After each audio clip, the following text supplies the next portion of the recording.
Hi friends, how are you all? I hope you all are good. My name is Sanju and welcome to my channel English with Sanju.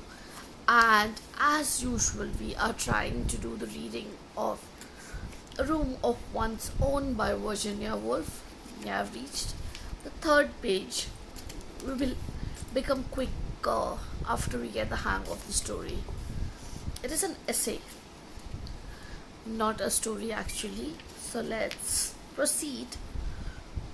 It was thus that I found myself walking in with extreme rapidity across a grass plot. Instantly, a man's figure rose to intercept me. Nor did I at first understand that the gesticulations of a curious looking object in a cutaway coat and evening shirt were aimed at me. His face expressed horror and indignation.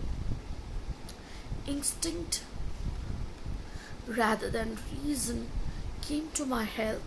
He was a beetle. I was a woman. This was the turf. There was the path.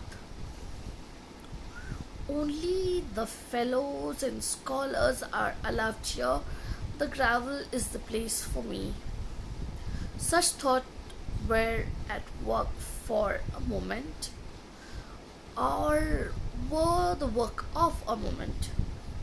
As I regained the path, the arms of the beetle sank, his face assumed its usual repose, and though turf is better walking than gravel, no very great harm was done.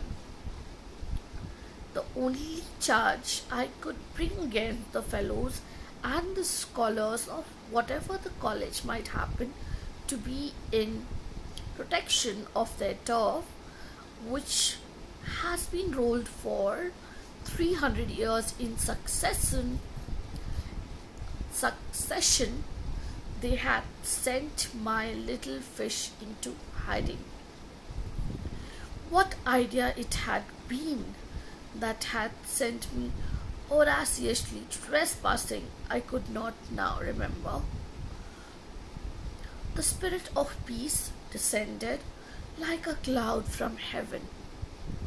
For if the spirit of peace dwells anywhere, it is in the courts of quadrangles of Oxbridge on a fine October morning. Strolling through those colleges past those ancient halls, the roughness of the present seemed smoothed away.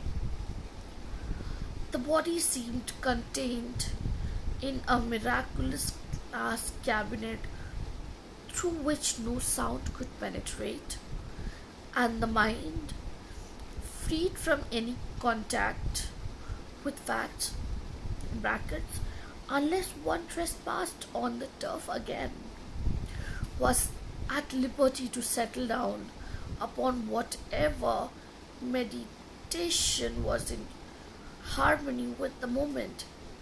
As chance would have it, some stray memory of some old essay about revisiting Oxbridge in the long vacation brought Charles Lamb to mind. St. Charles said, Thackeray, putting a letter of Lamb's to his forehead. Indeed, more. Indeed, among all the dead, I give you my thoughts as they come to me. Lamb is one of the most congenial, one to whom one would have liked to say, tell me then how you wrote your essays.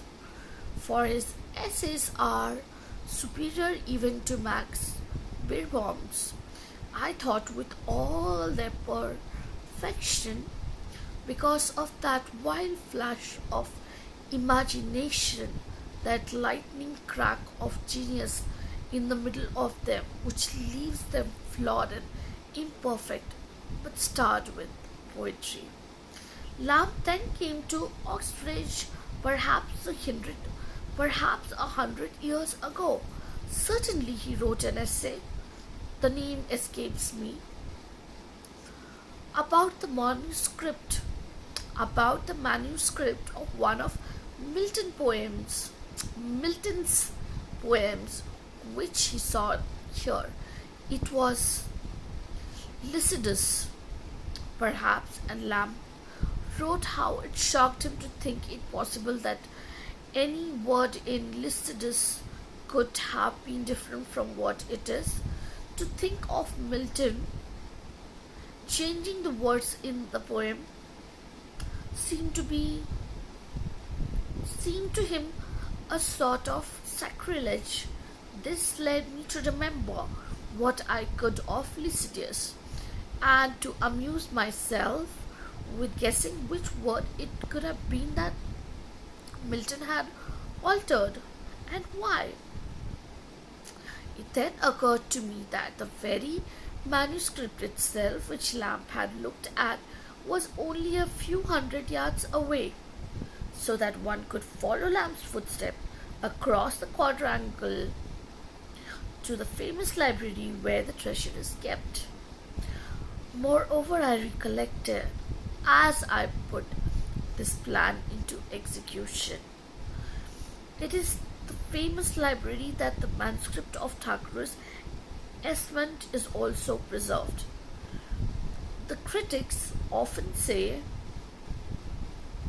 that Esmond is Thackeray's most perfect novel, but the affectation of the style, with its imitation of the 18th century, hampers one.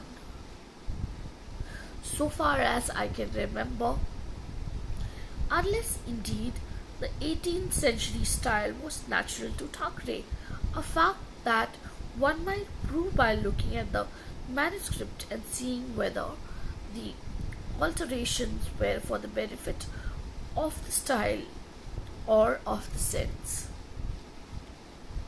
But then one would have to decide what is style and what is meaning.